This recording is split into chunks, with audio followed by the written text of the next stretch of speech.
প্রার্থীর ভূমিকায় প্রার্থীর উৎসাহে যিনি আমাদের সারিবদ্ধ করতে পেরেছিলেন আজকের পার্টির পশ্চিমবঙ্গ রাজ্য কমিটির সম্পাদক কমরেড মোহাম্মদ সেলিমও এখানে বলবেন। আমি প্রথমেই অনুরোধ করব আমাদের পার্টির নেত্রী, আমাদের সামাজিক আন্দোলন, আমাদের গরিবতম মানুষের আন্দোলনের অন্যতম নেত্রী অধিকার পেয়েছি কমরেড দেওয়ানুল্লাহ হেমব্রম এখন আগে আপনাদের সামনে বলবেন।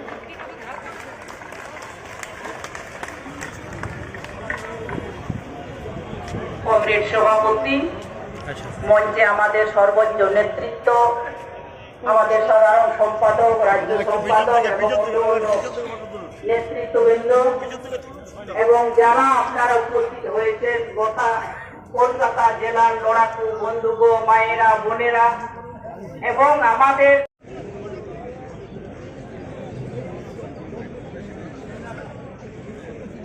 इस सभा के सभापति, मंच पर उपस्थित कॉमरेड सलीम, हमारे राज्य के सचिव, वरिष्ठ नेता कॉमरेड पेमान बसु, और पॉलिट ब्यूरो के सदस्य रामचंद्र डोम, मलयपुर बसु और बाकी नेता हमारे केंद्र कमेटी के सदस्य और प्यारे प्यारे भाइयों बहनों और दोस्तों, আপনারা জানি আমি একটুখানি বাংলা বলতে পারি, কিন্তু কিন্তু পুরো গেলে ব্যক্তিত্ব দেবার সাহস নেই, তাই জন্যে আপনারা তো হিন্দি বলবে তো, हाँ पूरा तो इसलिए भाई, तो आज हम लोग महात्मा गांधी जी के 75वीं शहादत के दिवस पर आज इकट्ठा हुए हैं और ये ऐतिहासिक जगह रानी रोशनी एवेन्यू, जहाँ पर खुलीराम बोस से लेकर अनीस खान तक जो शहादत का जो विरासत है इस बंगाल का, उस खून से भरा हुआ ये जमीन जो है, यहाँ पर फिर याद दिला रहा है शहादत की कि किस तरीके से आज हमारा मुल्क भारत, इसकी हिफाजत करने की जरूरत। 75 साल पहले जब महात्मा गांधी की हत्या की गई और गोडसे के 3 जो गोलियों से उनकी जो जान लिया गया, उस समय से भी ये कोशिश यही रही है कि एक धर्मनिरपेक्ष जनतंत्र का गणराज्य जो भारत बना 2 साल बाद, महात्मा गांधी की शहादत के 2 साल बाद, हमारे जो संविधान के चलते हुए उस भारत की चरित्र को बदलकर एक कट्टरपंथी फांसीवादी हिंदुत्व राष्ट्र का निर्माण करना, ये उद्देश्य लेकर पिछले 70-75 सालों से ये पूरी की पूरी कोशिश बरकरार रही और आज ये नौबत पहुंच गई। 8 साल पहले, 9 साल पहले जब ये मोदी सरकार आई अपने देश के अंदर हुकूमत करने, उसके बाद से आज हमारे प्रधानमंत्री का खुद स्वयं और इस सरकार का रुझान क्या है, देश के अंदर रहेंगे तो गुण गाएंगे गांधी जी का, ये गुण गाएंगे गोडसे का, विदेश जाएंगे तो गुण गाएंगे गांधी जी का। आज G20 के अध्यक्ष हैं तो विदेश में जाकर गांधी जी के बहुत गुण गाते हैं, देश के अंदर जब आते हैं, जब कहते हैं कि गोडसे जो किया वो बिल्कुल सही किया, काम अधूरा रह गया, उसको पूरा करना है और पूरा करने का दायित्व आज हमारे प्रधानमंत्री मोदी साहब ने लिया और वो है इस जनतंत्र को खत्म करो, इस गणराज्य का चरित्र को बदलो, एक कट्टरपंथी फांसीवादी हिंदुत्व राष्ट्र ले आना यहाँ पर, जहाँ पर जो सपना गांधी जी ने जो देखा कि अगर भारत के अंदर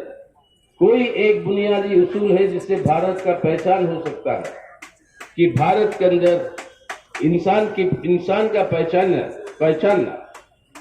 इंसान को पहचानना इंसानियत के आधार पर होगी, ना कि धर्म पे, ना कि जाति पे, ना कि लिंग पे, ना कि प्रांत पे, किसी और आधार नहीं, सिर्फ एक ही उसूल है इंसानियत। आज उस इंसानियत के आधार पर इंसानियत का तुलना करना, आज उसी का बर्बादी जो है हम हमारे आंखों के सामने देख रहे हैं। आज सिर्फ इस ऐसे तत्वों को इजाजत नहीं दे रही है ये सरकार, प्रोत्साहन दे रही, जो हमारे देश में अल्पसंख्यकों के खिलाफ हमले बोले, हमारे देश के अंदर ऐसे कानून लिया है, हर भाजपा की जो राज्य सरकार है, उन राज्य सरकारों में, उन राज्यों के अंदर आज मुसलमान विरोधी कानून, क्रिश्चियन विरोधी कानून,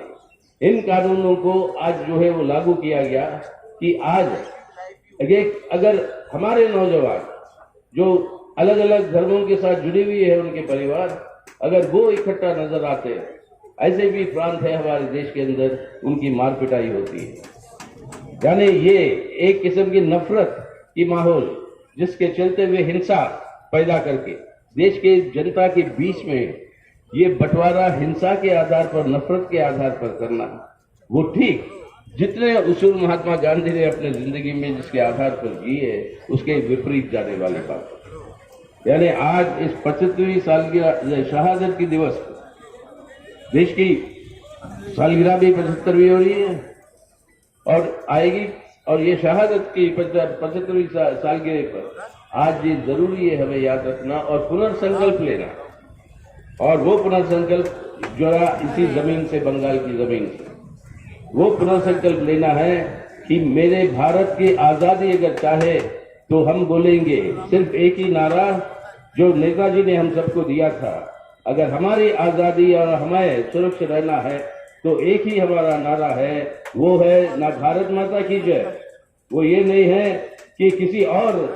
रुझान से दिया हुआ, सिर्फ नेताजी का नारा है जय हिंद, और जय हिंद ही रहेगा, जिसके आधार पर हमारे देश को आज बचा पाएंगे, धर्म के आधार पर, जाति के आधार पर, प्रांत के आधार पर नहीं।